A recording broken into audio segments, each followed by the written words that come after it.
प्रेम सिंह मीणा है और ये मेरे पिताजी श्री शंकरलाल मीणा। 7 तारीख को मैं मार्केट आया सरमथरा, यहाँ से मैं एक लेजम लेकर के अपने घर जा रहा था नलवाली। रास्ते में मेरे गांव के और सरमथरा के बीच में सरमथरा और मेरे गांव के बीच में मल्लपुरा और मटका एक बस स्टैंड पड़ता है और मेरे साथ मेरा छोटा भाई भी था। हम दोनों भाई मार्केट से जा रहे थे। अंकुश मीणा जो जिनकी डेथ हो गई अभी प्रेजेंट में, तो हम लोग मतलब वहाँ 4 लोगों ने रुकवाया हमें। 4 लोगों ने रुकवाया और बीच सड़क पर रुकवा करके बोले, मैंने कहा भाई सड़क से नीचे तो हट जाओ, क्या अबे साले तुझको यहीं मारेंगे चपेट करके, नहीं तो निकल जा। मैंने फिर मोटरसाइकिल रोकी, मैंने कहा यार भाई साहब ऐसे क्यों बोल रहे हैं आप लोग। तो फिर उन लोगों ने गाली गलौज चालू कर दी और मेरे गिरबान पर हाथ डाला। ये डाल करके फिर मेरे छोटे भाई ने रोकने की कोशिश की तो उसको पीटने की थप्पड़ वगैरह लगाए। फिर जब मैंने कहा यार ये तो हमें मारेंगे, तो मैंने बचाने के लिए कम से कम मैंने पिताजी को फोन किया। मैंने पिताजी हमें यहाँ पे मार रहे हैं, तो पिताजी मेरी सहायता के लिए बचाने के लिए आए, यहाँ से ले जाने के लिए। तो पिताजी ने पूछा कि किसने दिए, तो पिताजी ने पूछा कि यार किसने पीटा तुझे। तो जब तक उन लोगों ने 20-25 लोग बुला करके और जब तक अंधेरा हो गया, क्योंकि 8:30, 7 और 7:45 का टाइम हो गया, अंधेरा हो गया, तो हमें कुछ दिखा नहीं। और वो एक जगह इकट्ठे होकर के हमें चारों तरफ से घेर करके लाठी और डंडे और फरसों के साथ घेर करके, और उन्होंने कुछ ना तो पूछा ना कुछ बताया, मेरे पिताजी से सीधे ही वार करने लग गए।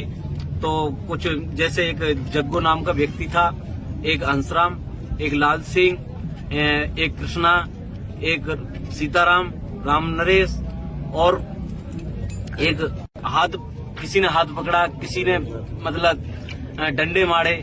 और उसके बाद एन पूर्ण रूप से मारने की कोशिश, जैसे कि उनकी नजर में हम मर चुके थे चारों ही।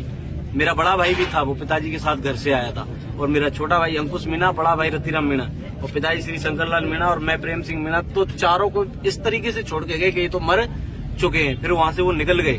निकलने के बाद भाग गए। फिर उसके बाद अचानक से मतलब जब हमने पड़े मेरे थोड़ा होश था, तो मैंने अपने भाई को फोन किया। मेरे ताऊ का लड़का आया राजू मीणा, उन्होंने आकर के फिर यहाँ थाने में फोन किया। तो लगभग 1.5 घंटे बाद यहाँ से गाड़ी पहुंची और वो लेके आए।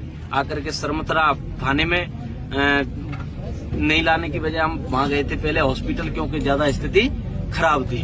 तो वहाँ से उन्होंने सीधा रेफर कर दिया मेरे भाई अंकुश मीणा और रतिराम मीणा को धौलपुर के लिए। धौलपुर भी अंकुश मीणा को नहीं झेला और उन्हें सीधा ग्वालियर रेफर कर दिया। उसके बाद मेरे भाई का ऑपरेशन हुआ और डेथ हो गई।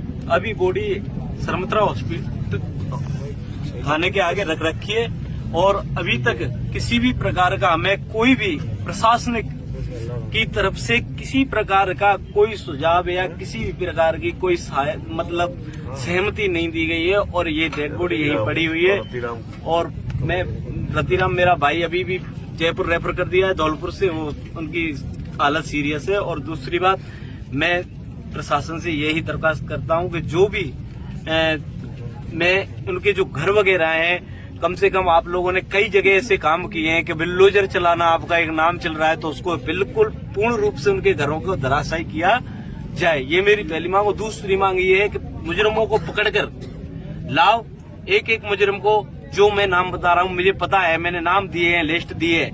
और इसके लिए मैं सभी भाइयों का मतलब जो यहाँ पे समाज के लोग और बाकी के सभी समाजों के व्यक्ति जुड़े हुए हैं, ये आए हुए हैं भैया सहायता के लिए। ये बहुत मेरे लिए गर्व की बात है। दूसरी बात, मैं भाइयों से निवेदन करूंगा कि